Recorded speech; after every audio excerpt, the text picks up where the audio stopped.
बिस्मिल्लाहिर्रहमानिर्रहीम। नाजिया समाज से मैं हिकमत जी। नाज़रीन, बिल्कुल ऐसे ही जैसे हमारे यहाँ अगर 5 मिनट बारिश हो जाए तो लाइट चली जाती है, पता नहीं कब आती है, कब नहीं आती। इसी तरह से अगर 2 बूंदें बरस जाएँ, चाहे मई-जून का महीना हो या मार्च-अप्रैल का, सर्दी इस तरह से लौट आती है जैसे गर्मियाँ हुई नहीं थी। आज इस मार्च के महीने में अब मेरा ये कोट देख के आपको अंदाज़ा होता होगा, आप सोचते होंगे कि ये कहाँ बैठा है। मैं एक ओपन एयर में हूँ, लेकिन रात की बारिश की वजह से सर्दी इतनी है, बाहर बादल हैं कि खुला सिंगल शेड में बैठा नहीं जाता। लिहाज़ा आपसे वही दरख्वास्त है कि आप चैनल को सब्सक्राइब करें, कतई नज़र इसके कि आपका ताल्लुक किस स्कूल ऑफ थॉट से है। आज जो मैं आपसे शेयर करूँगा, वो मालूमात या वो चीज़ें, वो लोकल भी हैं, इंटरनेशनल भी हैं और नेशनल भी हैं। और ये कोई ऐसी खबरें नहीं है कि जो मैं आपको ये फैक्ट एंड फिगर्स बताऊँ। मैं आपको छोटे-छोटे ऐसी चीज़ें, निशानियाँ बताऊँगा कि जैसे हम कहते हैं कि अल्लाह ताला ने इंसान के लिए समझाने के लिए क्या-क्या निशानियाँ रखी हैं। स्टार्ट हम यहाँ से करते हैं कि अगर हम बात करें कि जब कोरोना का वक़्त था, ये इमरान खान का दौर था, उस दौर में इमरान खान एक कोशिश कर रहे थे कि सऊदी अरब और ईरान के दरमियान जो आपस में इख्लाफ़ात हैं, ये जो सर्द जंग है, उसके लिए कोई मसालती किरदार अदा करें। और उस सिलसिले में इमरान खान एक अच्छे एम्बेसडर के तौर पर दोनों ममालिक के दरमियान या जो इस्लामी ब्लॉक है, उसके दरमियान एक कोशिश कर रहे थे। लेकिन जो मौजूदा रजीम है जिसमें नून लीग पीपल्स पार्टी है, इसके पीछे इनके जो टाउट हैं, ये उस वक़्त ये तनकीद कर रहे थे कोरोना के दौरान जो पेट्रोल की कीमतें ऊपर गई थी, उस वक़्त कीमत 150 या ₹150 फ़ी लीटर थी। आज की निस्बत उस वक़्त $120 फ़ी बैरल गया था। यानी इस वक़्त जो फ़ी बैरल पेट्रोल की कीमत है वो कम है उसकी निस्बत, लेकिन फिर भी शोर था। तो ख़ैर, बात हो रही थी कि फिर ये जो टाउट थे, ये कह रहे थे कि पेट्रोल की कीमतें कम होती नहीं हैं, तो चले मुसालियत करवाने। लेकिन ख़ैर मुख्तसर आप ये कहानी सुने हुए होंगे। लेकिन अल्लाह ताला कैसे वक़्त लौट कर लाता है या किस तरह से बॉल जो हम दीवार पे मारते हैं, वो वापस कैसे अपने मुँह पे आती है कि आज ना कोरोना है, ना उस तरह से पेट्रोल आलमी लेवल पे सतह पे महँगा है और ना ही कोई ऐसी सूरत हाल है। लेकिन इसके बावजूद पेट्रोल की कीमतें आसमानों को छू रही हैं। 350 से ऊपर 320-22 से ऊपर होकर अब 400 भी क्रॉस करने लगी हैं। लेकिन दूसरी तरफ पाकिस्तान अपने आप को मौजूदा जो रजीम है, वो अमेरिका, इज़राइल और ईरान के दरमियान एक राज़ीनामा, जंग बंदी या सुलह करवाने के लिए कोशिश कर रहा है। बात वही है कि अब ये लफ्ज़ कहने पड़ते हैं कि चलो बात अच्छी है, फलाना है, ये है, लेकिन हो जाए तो ठीक है, नहीं है तो ना, मतलब क्या करें। लेकिन वो रिज़ल्ट आपके सामने है कि जैसे-जैसे वक़्त गुज़रता जा रहा है, जंग बढ़ती जा रही है, हमले ज़्यादा होते जा रहे हैं, ट्रंप का दिमाग ख़राब होता जा रहा है, वो आगे क्या-क्या है वो मैं आपको बताऊँगा। और मिसालें तो अपनी जगह पे गई दरी की दरी। उसी कोरोना के दौरान इमरान खान ने, क्योंकि पूरा मुल्क नहीं बल्कि पूरी दुनिया बंद थी और उसमें ये पाबंदी थी कि 2 आदमी इकट्ठे नहीं बैठ सकते। ने एक लॉकडाउन था जिसमें कोई दफ्तर, कोई स्कूल, कोई हॉस्पिटल, कोई दुकान इस तरह से नहीं खुली होती थी, लोग एक-दूसरे से दूर होते थे। तो इमरान खान ने मुल्क की हालात, मज़दूरी, जो आमदन, जो आम आदमी है उसके ख़्याल रखते हुए उसने कहा जी कि अगर ऐसे ही हमने मुल्क को बंद किया तो ये आम आदमी के लिए बहुत बड़ा मसला है, मज़दूर भूखा मर जाएगा। तो इमरान खान ने एक स्मार्ट लॉकडाउन की एक इंट्रोड्यूस करवाया, एक इस तरह से एक तरीक़ेकार कि जिन-जिन एरियाज़ में कोरोना की वबा ज़्यादा है, जहाँ पे ये वबा ज़्यादा फैली हुई है, वहाँ पर उस इलाके में एक लॉकडाउन लगाया जाए ताकि बाकी जिन एरियाज़ में कम है, जिन खित्तों के अंदर या ज़िलों के अंदर या इलाकों के अंदर कम है, तो वहाँ पर रोज़गार ज़िंदगी या आम जो ज़िंदगी का सिलसिला है वो जारी रहे। तो उसे एक स्मार्ट लॉकडाउन दिया गया, जो समझ भी आती थी कि वाक़ई सही बात है, इसमें कुछ लोग अफ़ेक्ट हो सकते हैं, लेकिन सारे के सारे नहीं। मौजूदा दौर में हुकूमत का वही बॉल किस तरह उस वक़्त कैसे वो तनकीद करते थे जो मौजूदा रजीम है कि लोग ये हो गया, ये मारना चाहते हैं, ये दुश्मन हैं, ये पूरे मुल्क को तबाह करना चाहते हैं। पता नहीं क्या-क्या इल्ज़ामात थे, वो अगर करें तो वो पूरे का पूरा घंटा लगता है। जिस तरह से पीपल्स पार्टी, नून लीग या एस्टेब्लिशमेंट या मीडिया में बैठकर ये शोर मचाया जाता था। लेकिन इमरान खान ने डटा रहा और फिर उसी स्मार्ट लॉकडाउन की तारीफ़ पूरी दुनिया में हुई और फिर बड़े-बड़े ममालिक ने भी इस तरीक़ेकार को अपनाया। आज जंग ईरान के अंदर है, तबाही ईरान की हो रही है, 2 सुपर पावर ईरान के ऊपर बारिश बरसा रहे हैं, इत्तेहादी भी बम बरसा रहे हैं। ईरान के साथ साथ इसराइल में जंग हो रही है, बाकी दीगर जो खलीजी ममालिक है वो इत्तेहादी हैं अमेरिका के, और उनके अंदर भी खतरात हैं। लेकिन जो हमारे अर्दली साहब हैं, इन्होंने पाकिस्तान में स्मार्ट लॉकडाउन के नाम से एक कदम उठाया या इकदाम किए कि जिस स्कूल को बंद कर दो, स्कूलों को बंद कर दिया, खेल के मैदानों में तमाशाइयों को जाने से रोक दिया। वो खेल जो पाकिस्तान में वायदे क्रिकेट है जिसे आम आदमी देखता है, अब तो हर वो भी नहीं देखते, लेकिन उसे बंद कर दिया। तमाशाइयों के बगैर खाली ग्राउंड क्रिकेट खेली जाती है। इसका मौक़िफ़ जी, इसका मतलब ये है जी कि पेट्रोल की बचत हो रही है, जो यहाँ पे पेट्रोल महँगा हुआ है उसकी बचत के लिए। जबकि ये बात अगर आपको समझ आती है तो मेरी आपसे रिक्वेस्ट है, आप प्लीज़ कमेंट्स में मुझे इसका जवाब दीजिएगा।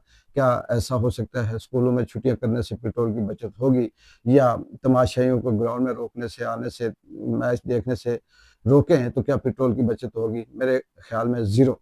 मतलब बात वही है कि एक तो पढ़े लिखे नहीं है, ऊपर से कोशिश भी नहीं करते। लेकिन इमरान खान की चाल तो चलने की कोशिश कर रहे हैं, कौवा चला हँस की चाल अपनी भी बुला बैठा। जो कुछ इनके पास था वो भी गया, और अवाम फ्रस्ट्रेट होकर आए रोज़ कुछ न कुछ वो बात करती है। जैसे नसीम शाह ने ट्वीट किया, उसके ऊपर पाबंदियाँ, उसे माज़रत। दूसरा, इसी तरह से जो बाकी जो आम आदमी है वो भी अगर कोई बात करता है तो उसे भी ये माज़रत पे लाना ले आते हैं, मजबूर कर देते हैं, उसे बेबस कर देते हैं। तो ये स्मार्ट लॉकडाउन की जो सूरत हाल है, ये मौजूदा हुकूमत की अजीब किस्म की है, जिसकी समझ हमारे अंदर नहीं आती। आगे हम बढ़ते हैं कि ट्रंप साहब ने जो बड़े फ़ख्र से, जिसका हमारा मुल्क पाकिस्तान, अदली, ये भी उन्हें सलूट मारते हैं, ये भी उनको कहते हैं कि ये बहुत अमन पसंद है। नोबेल इनाम के लिए इन्होंने ट्रंप को नामज़द भी किया। सऊदीया भी उसका इत्तेहादी है, कतर भी है, बहरीन भी है, ओमान भी है, यमन भी है, क्या कहते हैं, कुवैत भी है, दुबई भी है। ये सारे के सारे इन्होंने सोचा कि सऊदीया हमारी मदद करेगा, हमारी सॉरी अमेरिका हमारी मदद करेगा, हमारा बड़ा है, ताकतवर है, मुश्किल में वो साथ देगा। तो उन्होंने अपने इत्तेहादी के तौर पर अड्डे दिए यहाँ पर अमेरिका को, और अड्डे किसके खिलाफ दिए? ईरान के खिलाफ। ईरान कौन है? मुस्लिम ममालिक है। ईरान कौन है? इस्लाम को ज़िंदा रखने वाला है, और वो यहूदी लॉबी के खिलाफ लड़ रहा है। लेकिन ट्रंप ने जिस तरह से बात की है शहज़ादा सऊदीया के शहज़ादे वलीअहद के खिलाफ, के जो बातें की हैं, उनकी अगर आप ट्रांसलेशन करें उर्दू में तो वो इंतहाई शर्मनाक बनती है। लेकिन दूसरे लफ्ज़ में हम ये कह सकते हैं कि वो बदतमीज़ी के ज़ुमरे में आती हैं, तौहीन के ज़ुमरे में आती हैं। इंतहाई गलीज़ किस्म के अल्फाज हैं, जिससे हम ट्रांसलेशन में चापलूसी या इस तरह से तलवे चाटना या बूट पॉलिश करने में आती हैं। तो अल्लाह की कैसी-कैसी निशानियाँ हैं कि वो जिसको ये अपना दानिश्वर समझकर बहुत कुछ कह रहे थे, उसी ने ऐसी-ऐसी बातें की, और फिर ये उस बात पे कुछ कह भी ना सके। हमारे सोशल मीडिया के ऊपर ख़ास करके फ़ेसबुक पे बहुत से लोग ऐसा लिख रहे हैं कि जी अमेरिका ने या ट्रंप ने जो वलीअहद के हवाले से जो तौहीन-आमेज़ अल्फाज इस्तेमाल किए, तो माफ़ी माँगे, तो ये करे, तो हम साथ हैं। मैं उन तमाम सोशल मीडिया के हमदर्दों से ये पूछता हूँ कि आप उस वक़्त क्यों नहीं ऐसे 2 लफ्ज़ लिख सके, जब सऊदी अरब अमेरिका का साथ देकर ईरान के ऊपर अपने अड्डे भी दे रहा था, हमले भी कर रहा था, और उसे अमेरिका को सपोर्ट कर रहा था। कहते उस वक़्त ना कि सऊदीया ये गलत कर रहा है और अमेरिका को अड्डे नहीं देने चाहिए। आज अगर उसने ये बातें की तो ज़ाहिर है वो तो करेगा, क्योंकि उसके ऊपर तो उसका दिमाग ही नहीं है। और फिर दूसरी बात ये है कि एक तरफ आप ये कहते हैं कि जी हमारी तौहीन होगी, तो दूसरी तरफ जब वो आपके घर में आकर घुसकर अपने आपके ही भाई को मार रहा है, तो उस वक़्त क्या तौहीन नहीं होती? ये अल्लाह की सारी शानें हैं कि ईरान जो दो सुपर पावरों के लिए जब हड्डी बन गया, यानी जिसके ख्वाब ये देखते थे कि हम इसे 24 घंटे में फ़तह कर लेंगे। अमेरिका और इज़राइल और 13-14 इत्तेहादी ममालिक के सामने जब ईरान डट गया, खड़ा हो गया, तो उस वक़्त इन्हें फिर कुछ भी ना मिला। ट्रंप कहता है जी कि मुझे अपने जो साथी हैं उन्होंने गलत गाइड किया, उन्होंने रिपोर्ट सही नहीं दी, उस वजह से ऐसा हुआ। नेतन्याहू कहता है जी कि मुझे मोसाद का जो सरबराह है, या जो उनका खुफिया एजेंसी का सरबराह, उसने मुझे कहा था कि ये बिल्कुल ईरान हलवा है, आप चाहें तो एकदम से इसके सरबराहों को मार कर यहाँ रजीम चेंज कर सकते हैं। लोग ईरानी हुकूमत के ख़िलाफ़ हैं, ये हम एक रातों रात इसे तब्दील कर देंगे। लेकिन आज वही लोग आपस में, यानी ट्रंप अपने जो मशवरा देने वाले लोग हैं उन पे बरस रहा है कि जी उन्होंने मुझे गलत गाइड किया, और नेतन्याहू कह रहे जी कि मुझे मेरी एजेंसी ने गलत रिपोर्ट दी। और ये कैसे कैसे अल्लाह ताला की तरफ से मौजज़े हो रहे हैं, किस किस तरह से अल्लाह ताला नंगा कर रहा है इनको। आगे अगर हम ये भी बात करें कि ये जो जंग है, पुराने ज़माने में बंदूकों से लड़ी जाती थी, पैदल फ़ोर्स से लड़ी जाती थी, टैंकों से लड़ी जाती थी, जो पाकिस्तान ने बेशुमार बना के रखे हुए हैं। जो एयर फ़ोर्स है उसका बहुत बड़ा किरदार होता था, नेवी का भी अपनी जगह पे आज भी है, वो भी होता था। लेकिन वक़्त के साथ-साथ जैसे हालात, ख़यालात या टेक्नोलॉजी बदलती जा रही है, तो जंग के अंदाज़ भी बदलते जा रहे हैं। अब समझिए कि टैंक तो ऐसे हैं जैसे बिल्कुल खिलौने बन गए, उनका जंग में कोई किरदार नहीं है। वो जो जंगी जहाज़ हैं वो सिर्फ सुपर पावर ने जो इस्तेमाल किए, देख लें आपके सामने है कि उसने क्या तीर मारा। अब जो जंग है वो सिर्फ कमरे में बैठकर बटन दबाकर मिसाइल और ड्रोन की जंग है, और इससे ईरान कई दहाइयों से पाबंदी के बावजूद दुनिया में सबसे आगे हैं। उसने ऐसे-ऐसे ड्रोन बनाए कि अमेरिका भी हैरान है, और अब ये यानी कि ट्रंप के लिए एक मुश्किल तरीन दौर से वो गुजर रहा है, और इस वक्त वो बेबस और मुश्किल में फंसा हुआ है। वही ट्रंप जो ईरान में रिजीम चेंज करने की बात कर रहा था, वो ट्रंप जो ईरान के अंदर लोगों को उकसा रहा था कि आप निकलें, आयतुल्लाह खामेनी के खिलाफ निकलें, मैं आपके लिए आज़ादी लेकर आया हूँ, मैं आपको इस डिक्टेटर से जान छुड़ाता हूँ। आज देखें अल्लाह की लाठी कैसे बेआवाज़ है कि पूरे अमेरिका की 50 रियासतों में 300 से ज़ायद एहतजाज हुए। 1 करोड़ के करीब लोग सड़कों पे आए, सिर्फ इसलिए कि ट्रंप को यहाँ से निकाला जाए, इसे इम्पीचमेंट किया जाए। ट्रंप की हुकूमत कबूल नहीं है, नो किंग्स के नारे लग रहे हैं कि वन मैन शो नहीं चलेगा, आज़ादी होनी चाहिए, जमहूरियत होनी चाहिए, एक आदमी को ये इख्तियार ना हो कि वो अपने फैसले सब पे मुसल्लत करे। कैसे अल्लाह ताला ने गेम को उल्टा कर दिया। इसको भी आप कह सकते हैं कि ये भी मौजू से एक मुआवजा है। और आगे देखें, एक और मुआवजा देखें कि हमारे पाकिस्तानी जो ट्रंप को सलूट मार रहे थे, जो उसे तोहफ़े दे रहे थे, जो ये कह रहे थे कि जी उसकी तारीफ़ें करते हुए थकते नहीं थे, उसे सरेआम कह रहे थे कि आप पूरी दुनिया के लिए अमन का पैगाम हो, आपने मशरिक़ वस्ता में अमन कायम किया हुआ है। आज वही ट्रंप कह रहा है कि मुझे नालायक, नाकाम लोग पसंद हैं, मैं नाकाम लोगों के साथ रहना चाहता हूँ। और अब खुद फैसला करें आप कि अमेरिका के उस ट्रंप के साथ उसके दोस्त कौन है? चाहे वो सऊदीया हो, पाकिस्तान हो, कतर हो, ओमान हो, दुबई हो, जो भी लोग, जो भी उसके इत्तेहादी हैं, जो भी उसे सलूट मारते हैं, जो भी उसे सुपर पावर के तौर पर उसकी आगे पीछे उसकी चापलूसी करते हैं, वो कौन है? तो ट्रंप खुद कहता है कि मुझे नाकाम लोग पसंद हैं, नालायक लोग पसंद हैं। तो इसका मतलब कि पाकिस्तान के अंदर भी फार्म 47 नालायकों का ही है, नाकामों का ही है।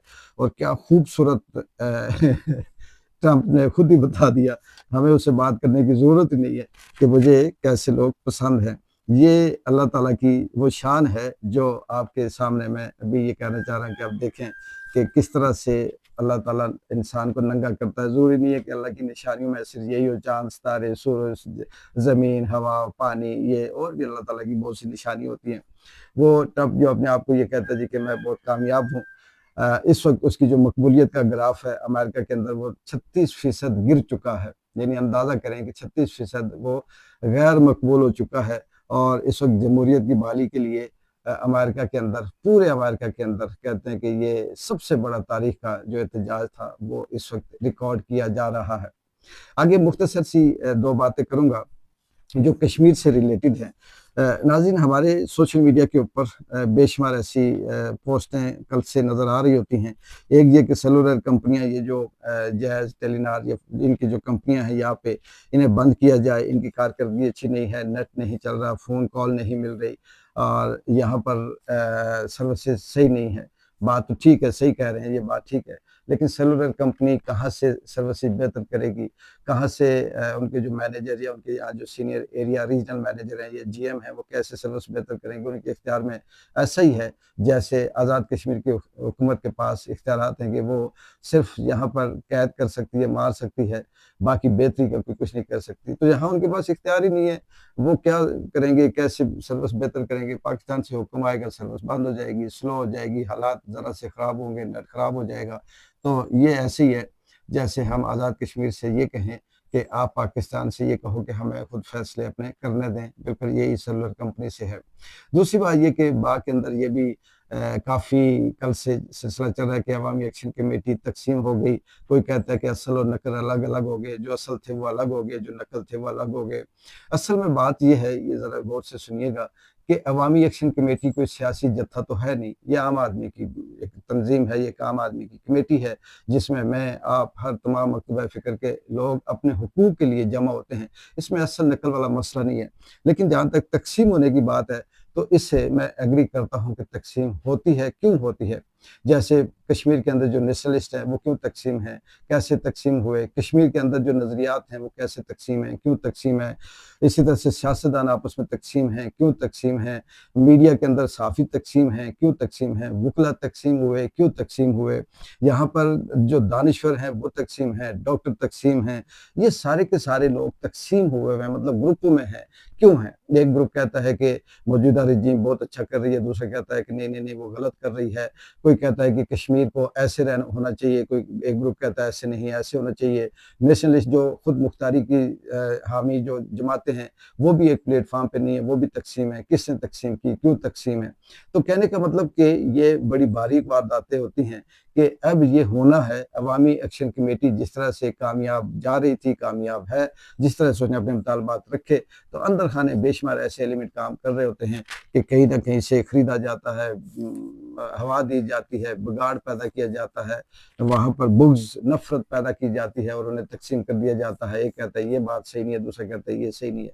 तो ये तो होना है और इसमें कोई नई बात नहीं है। दूसरा ये है कि अवामी एक्शन कमेटी ना असल है, ना नकल है। वो अपने हुकूक के लिए जंग लड़ने वाली एक अवाम का एक ग्रुप है और उसमें सारे ही शामिल हैं, मैं भी हूँ, आप भी हैं, बाकी भी हैं।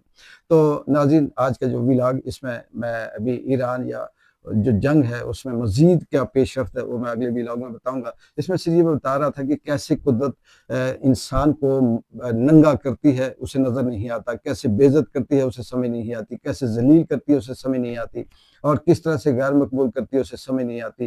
क्योंकि इंसान बस अंधा होता है अपनी ताकत में, अपनी लालच में, अपनी पावर में और वो समझता है कि सब सही है। तो ये उसी तरह से ये एक सिलसिला है कि देखें जो माज़ी में जो तनकीद कर रहे थे, आज उनके गले डबल ट्रिपल होकर वो चीज़ें पड़ रही हैं और जो ट्रंप को खुदा मानते थे, जो ट्रंप को सब कुछ कहते थे, आज वही अपने मुँह से उनकी बेइज़्ज़ती भी कर रहा है, उनके लिए नाजायज़ तौहीन-आमेज़ अल्फ़ाज़ भी इस्तेमाल कर रहा है और साथ ये भी कह रहा है कि मुझे नालायक पसंद है, नाकाम लोग पसंद है। तो इससे आगे, इससे बढ़कर मेरा ख़्याल में समझने वाली और कोई बात हो नहीं सकती। इकबाल जज्जो को अगले व्लॉग तक इजाज़त दें। अल्लाह हाफ़िज़।